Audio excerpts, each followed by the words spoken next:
BlizzCon, Sony Paris, World War II. This is Gaming This Week. Wanna wake up with you in my arms.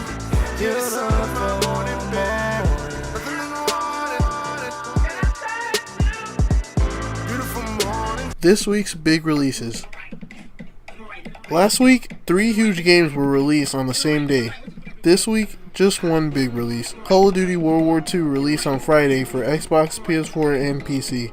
The arcade shooting franchise is taking a step back in time, opting for a World War II setting instead of the usual futuristic style of the recent titles. If you're a Call of Duty fan or just into shooters, be sure to check it out. Quickies. Blizzard announced World of Warcraft and Hearthstone expansions at their convention. I'm not a fan of Warcraft, but I might check out the new Hearthstone stuff. Even though it's way too pay to win for competitive play, their quests and casual matches are decent experiences. Overwatch is getting a new hero and a new map called Blizzworld. Also, StarCraft is going to be free from now on. I might have to give it a try just to see what it's like. Super Mario Odyssey is the best-selling Mario game in the United States, and one of the best-rated games of the year. Nintendo made a gem of a game, and it deserves these accolades. Where it comes to games, Nintendo hasn't lost its touch. This week, Sony held an event in Paris where they released a haul of trailers for upcoming games. Among these were VR games, indies, and highly anticipated games like Spider-Man, God of War, and Last of Us 2. 2018 is going to be a huge year for Sony, and I can't wait. Just wish there was a cure for cancer. Main topic. This was undoubtedly Nintendo's year. They put out a high-selling console, 2 Game of the Year contenders, and they gained the consumer's faith. But with success has come controversy. The Switch has no proper game chat, minimal storage, and no data transferring. Nintendo seems to be behind in certain aspects of gaming, and it's time to right some wrongs. One way to start is putting out an advanced version of the Switch with at least 500 gigabytes of storage, because games like LA Noire are requiring additional installation, even if you buy the cartridge. And it needs a new operating system, so when people break their consoles or get error codes, they won't lose their save data. This wouldn't fix everything, and Nintendo needs to put more overall effort into satisfying its customers. Mr. Game and Thoughts. Call of Duty World War II. Since no one buys Call of Duty games for the story mode, I'll just skip it. Just kidding. You're playing through the eyes of Daniels, a soldier narrating his experience to his brother Paul, while you charge into war with your group of charismatic friends. From what I can tell, it's a typical war story, but I have to admit it's presented well. The cutscenes are so visually cinematic and acted out well that it feels like I'm watching a first-person movie. The story mode gameplay is different from what I'm used to in Call of Duty. For example, the addition of a health bar and a medkit mechanic adds intensity to gunfights in certain situations, and pushes a group effort style of play with different soldiers carrying different sets of supplies. There's also quick time events, which surprised me at first, but are a nice addition that makes the experience a little more interactive.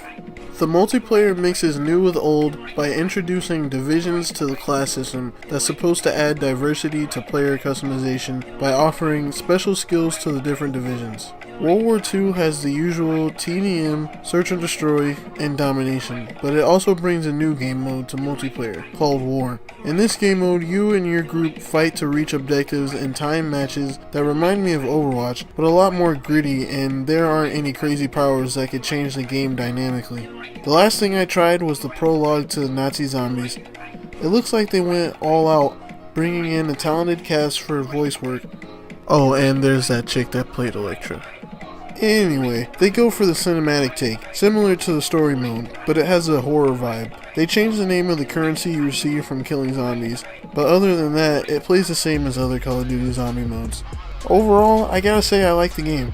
I'm not the best at first-person shooters, not even close, but I get games like this to enjoy with my friends, and this game serves its purpose. I recommend it for anyone looking to get the game together and have a blast killing the competition. Regardless of your skill level, I think you'll enjoy it. Now, if you'll excuse me, I need to get good. Get fucking good! Here's some zombies gameplay. Have a good one, guys.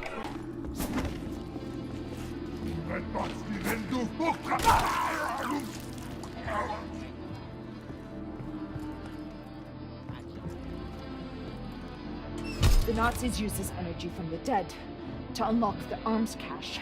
How efficient.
They seem to come in waves.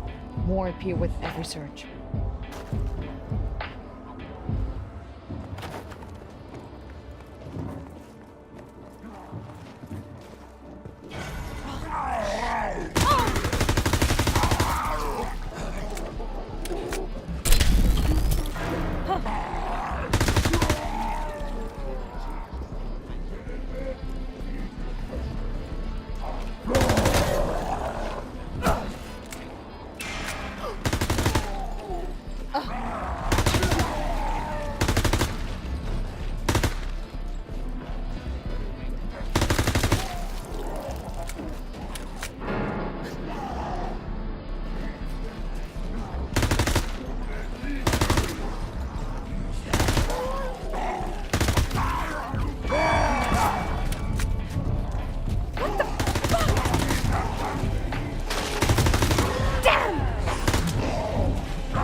I need to kill these creatures to open this door. Oh, madness!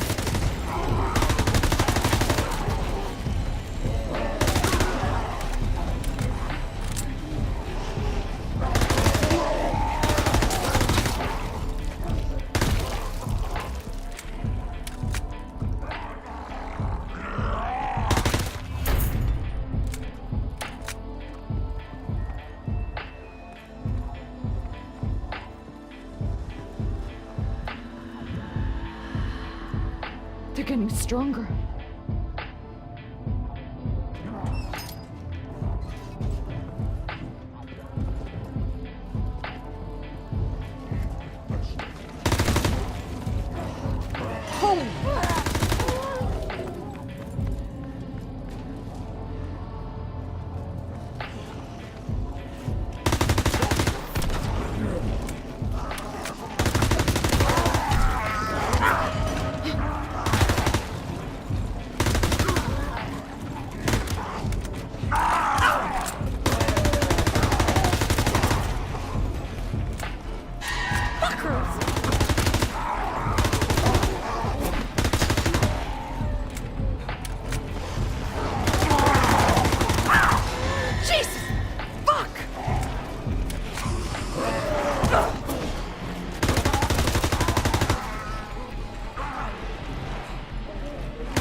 Ahead. I hope the others made it.